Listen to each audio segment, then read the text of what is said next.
Ер нь ягаад аав ээж өвөө өнөр маань ундаа өгж дуудчихад цай өгөөд байдгийг бодож байсан уу? За тэгвэл энэ талаар тусал мэдлэг хүргэх гэж байна. Монголчууд өдөр тутамдаа сүйтэй цайг түгээмэл хэрэглэдэг бөгөөд энэ нь зөвхөн цай биш, хоол хүнсний чухал хэсэг юм. Цайг зөвхөн ууж хэрэглээ зогсохгүй тухайн айлын зочлонтгой зан ташилтай цашгүй холбоотой гэж үздэг. Бид анхнаасаа цайндаа сүүгэж хэрэглэдэг байсан гэж юу? 13 дугаар зуунд их Монгол улс байгуулагдаад цайн зөвхөн хятадаас ирэх худалдааны чухал бараа байсан боловч монголчуудын дунд хараахан үйлдвэр дэлгэрээгүй байжээ.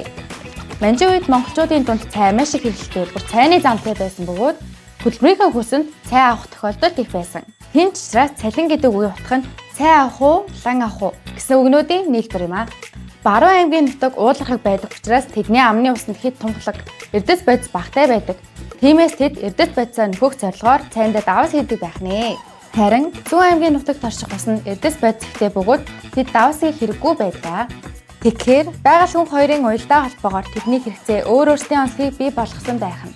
Нүүдлийн амьдрал болон эртнээс уур амьсгалын улмаас монголчууд цайг зүгээр ухаас илүүтэй хооллох зорилгоор ашигладаг байсан бөгөөд цайндаа шар тос, будаа, гурил эсвэл борц зэрэг хийс нэмснээр цайг илүү зузаан, тослог, ижлэгтэй болгож хүйтэн даарсан биед нэн даруй сэргээж удаан хугацаанд үлдээх чадварыг олгосон. Пистэ цайг хийхдээ удаан хугацаанд буцааж хутгаж самарч хийдэг нь цайг хөтгөрүүлж тос болон бусад хийцийг сүүнд бүрэн уусгаж бүтцийг нь хоол шиг болгодог. Энэ арга нь зөвхөн монголчуудад л үлдсэн уламжлалт арга байх нэ.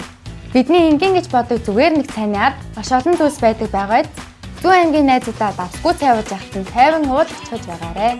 Энэ бичлэг танд таалагдсан бол дараа дараагийн бичлэгүүдийг таваа дарж үзээрэй.